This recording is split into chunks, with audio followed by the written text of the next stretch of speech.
नमस्कार सभी पेंशन धारकों का स्वागत करते हैं एक बार फिर से हमारी इस YouTube चैनल पर। दोस्तों इस वक्त की पेंशन धारकों के लिए बहुत ही महत्वपूर्ण और इम्पोर्टेंट अपडेट्स आ रही है।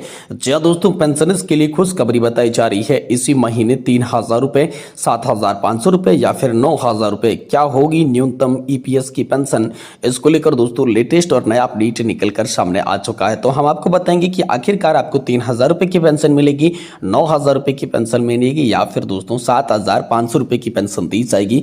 इसके बारे में दोस्तों संपूर्ण जानकारी आज की इस वीडियो के अंदर आप सभी को दी जाएगी। और इसी के साथ हम बात करने वाले हैं कर्मचारी भविष्य निधि संगठन के खाता धारकों के लिए बड़ी खुशखबरी बताई जा रही है। जी दोस्तों, EPFO खाता धारकों के लिए बड़ी खुशखबरी है। जून में मिलेगी ये नई सुविधा। तो आखिरकार EPFO ने कौन सी नई सुविधा का ऐलान कर दिया है जो कि अगले ही महीने आप सभी को मिलेगी, इसके बारे में आज की इस वीडियो के अंदर बात करेंगे। साथ ही हम बात करेंगे EPS 95 के लिए केंद्रीय कैबिनेट में निर्णय। जी दोस्तों, EPS 95 में ऐतिहासिक बढ़ोतरी, जानिए कैबिनेट के नए फैसले का पूरा सच आखिरकार क्या है। क्या यहाँ पर जो है बढ़ोतरी को लेकर कैबिनेट के अंदर नए फैसले हुए हैं, इसके बारे में संपूर्ण रूप से जानकारी जो है वो आज की इस वीडियो के अंदर आप सभी को दी जाएगी। इसलिए हम सभी से निवेदन करते हैं कि दोस्तों आज की इस वीडियो को आप लास्ट तक जरूर देखिएगा। और इसी के साथ हमारे चैनल पर नई है तो चैनल को भी सब्सक्राइब कर दीजिए और साथ ही हमारी वीडियो को भी लाइक जरूर कर दीजिएगा। तो चलिए बिना किसी देरी के संपूर्ण खबरों को आज की इस वीडियो के अंदर सही सटीक और तथ्यों पर आधारित जान लेते हैं। सबसे पहले दोस्तों यहाँ पर हम बात करने वाले हैं कि अगले ही महीने से पहले आप सभी को यहाँ पर बड़ी खुशखबरी देखने को मिल सकती है। 9,000 रुपए की पेंशन, 7,500 रुपए की पेंशन और इसी के साथ 3,000 रुपए की पेंशन। क्या होगी ये न्यूनतम EPS की पेंशन, इनके बारे में दोस्तों बड़ा अपडेट आ चुका है। तो चलिए इसकी संपूर्ण रूप से जानकारी जो है आज विस्तार से इस वीडियो के अंदर जानते हैं। दोस्तों कर्मचारी पेंशन योजना को लेकर बड़ी खबर है। ऐसी उम्मीद है कि EPFO वेतन भोगी कर्मचारियों के लिए अपनी EPS योजना के तहत न्यूनतम पेंशन में बढ़ोतरी कर सकता है। मई 2025 में ऐसा होने की उम्मीद है। हालांकि EPS में बढ़ोतरी क्या होगी, इस प्रकार मिली जुली अटकलें लगाई जा रही है। कई रिपोर्ट में कहा गया है कि न्यूनतम पेंशन बढ़ोतरी 3,000 रुपये, 7,500 रुपये या 9,000 रुपये भी यहाँ पर जो है हो सकती है। EPS के तहत वर्तमान न्यूनतम पेंशन भोगियों के लिए 1,000 रुपये से 2,000 रुपये तक की मासिक पेंशन निर्धारित की गई है। या फिर क्लियर टैक्स के अनुसार EPFO योजना को अतिरिक्त बजटीय सहायता प्रदान करने के साथ सरकार ने 1 सितंबर 2014 को इसकी यहाँ पर जो है अंतिम शुरुआत की थी। EPS योजना में संशोधन हुए करीब 1 दशक हो चुका है। ट्रेड यूनियन और अन्य संगठन EPS में बढ़ोतरी की मांग कर रहे हैं क्योंकि न्यूनतम पेंशन राशि में संशोधन हुए करीब 10 साल से भी ज्यादा का समय बीत चुका है। रिपोर्ट के अनुसार पेंशन संस्था EPFO ने EPS 95 के EPS के तहत तीसरे पक्ष पर समीक्षा करने के लिए एक संसदीय समिति नियुक्त की है। भाजपा सांसद बसवराज बॉम्बे की अध्यक्षता वाली समिति ने कथित तौर पर केंद्रीय श्रम मंत्रालय से इस मामले पर कार्यवाही करने की मांग की है। तीसरे पक्ष की समीक्षा का लक्ष्य स्वतंत्र विशेषज्ञों को नियुक्त करना, EPS के बारे में सिफारिशें एकत्रित करना जिससे EPS में संशोधन शामिल होने की उम्मीद हो सके। तो पेंशन भोगियों के लिए अच्छी खबर की बात करें तो EPS में वृद्धि को लेकर अच्छी खबर है। टाइम्स नाउ तेलुगु की रिपोर्ट के अनुसार हालांकि 2020 में न्यूनतम पेंशन को बढ़ाकर 2,000 रुपए करने का प्रस्ताव था, लेकिन वित्त मंत्रालय ने कुछ कारणों का हवाला देते हुए उन प्रस्तावों को खारिज कर दिया। दूसरी ओर 9,000 रुपए तक की नई पेंशन की मांग की जा रही है। पेंशन भोगी मांग कर रहे हैं कि मौजूद बढ़ी हुई लागतों के संदर्भ में यह फैसला लिया जाना चाहिए। यदि 9,000 रुपए की पेंशन की घोषणा की जाती है तो इसका मतलब होगा न्यूनतम पेंशन 1,000 रुपए से सीधे 800% बढ़ जाएगी। हालांकि अन्य रिपोर्ट में अनुमान लगाया गया है कि न्यूनतम पेंशन को 3,000 रुपए तक किया जा सकता है। अगर इसकी घोषणा की जाती है तो 1,000 रुपए की न्यूनतम पेंशन में 200% तक की अधिक बढ़ोतरी होगी। इससे पहले फाइनेंशियल एक्सपर्ट्स की एक रिपोर्ट में कहा गया कि पैनल न्यूनतम EPS पेंशन को 1,000 रुपए तक बढ़ा सकता है।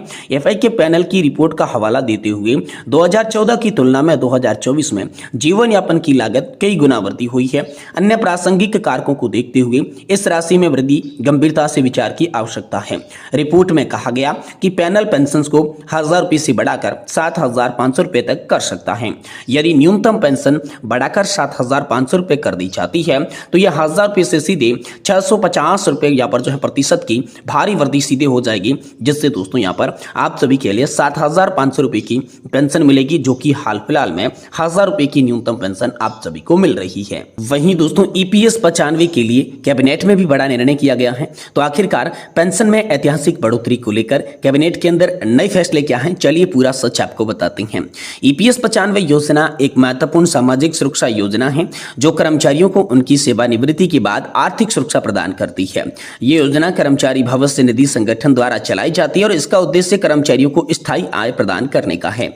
ईपीएस 95 योजना की शुरुआत 1995 में हुई थी और इसके तहत कर्मचारियों को कम से कम 10 वर्षों की सेवा के बाद पेंशन का लाभ मिलता है। हाल ही में ईपीएस 95 पेंशन में एक महत्वपूर्ण वृद्धि की गई है जिसके तहत न्यूनतम पेंशन राशि बढ़ाकर 8,500 रुपए प्रति माह तक कर दी गई है।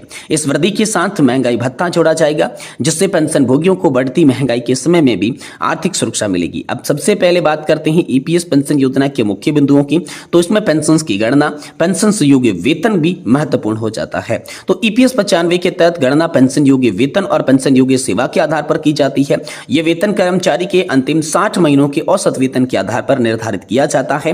पहले यह औसतन 12 महीनों पर होता था लेकिन अब इसे बढ़ाकर 60 महीनों पर कर दिया गया है।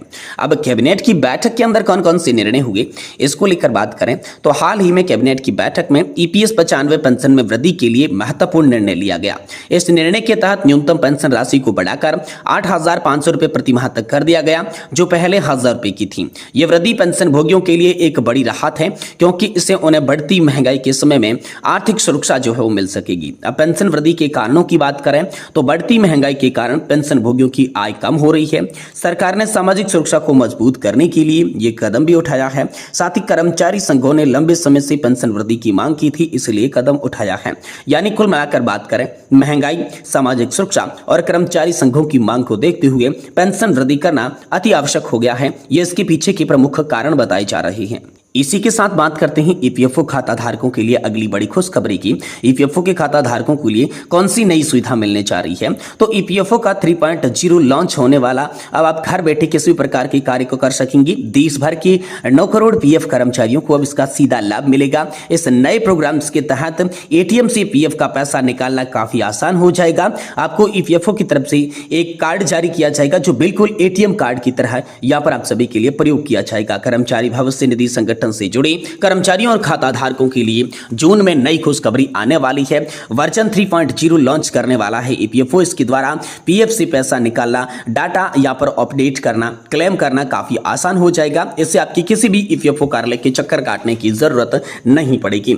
ईपीएफओ का 3.0 लॉन्च होने के बाद अब घर बैठे किसी प्रकार के आप जो है कार्य जो है कर सकते हैं। बिल्कुल एटीएम कार्ड की तरह ये कार्ड काम करेगा। इसके द्वारा आप जितना जरूरत हो उतना पैसा निकाल सकते हैं। इसके लिए आपको सबसे पहले अपना यूएन नंबर लिंक करना होगा। ओटीपी के द्वारा आपका खाता वेरीफाई किया जाएगा। वही उपभोक्ता अपनी अकाउंट डिटेल, नॉमिनी या किसी भी प्रकार के एड्रेस में बदलाव कर सकते हैं। यह सभी कुछ आपके ओटीपी के माध्यम से भी हो जाएगा। केंद्रीय श्रम और रोजगार मंत्री मनसुख मांडविया ने बताया कि नए नियम से फिर नए वर्जन अपडेट होने के बाद लगभग यहाँ पर जो है करोड़ों ज्यादा खाता धारकों को इसका फायदा मिलेगा। उनको यहाँ पर जो है किसी भी ऑफिस के चक्कर काटने की जरूरत नहीं होगी। इस नए प्लेटफॉर्म से डिजिटल यहाँ पर जो है वेरिफिकेशन, ऑटो क्लेम सेटलमेंट और एटीएम से पैसे निकालने जैसी बेहतरीन सुविधाएं आपको मिलेगी। आपको अपना क्लेम करने के लिए कोई भी लंबा फॉर्म भरने या फिर किसी भी ऑफिस के चक्कर लगाने की जरूरत नहीं होगी। इसके लिए आप अपने मोबाइल फोन या फिर लैपटॉप से सारे काम आसानी के साथ कर पाएंगे। तो बहुत बड़ा अपडेट है कि जून से दोस्तों ईपीएफओ का न्यू वर्जन 3.0 लॉन्च होने जा रहा है जिसके तहत काफी सारी सुविधाएं ईपीएफओ के खाता धारकों और पेंशन भोगियों के लिए बहुत ज्यादा आसान हो जाएगी।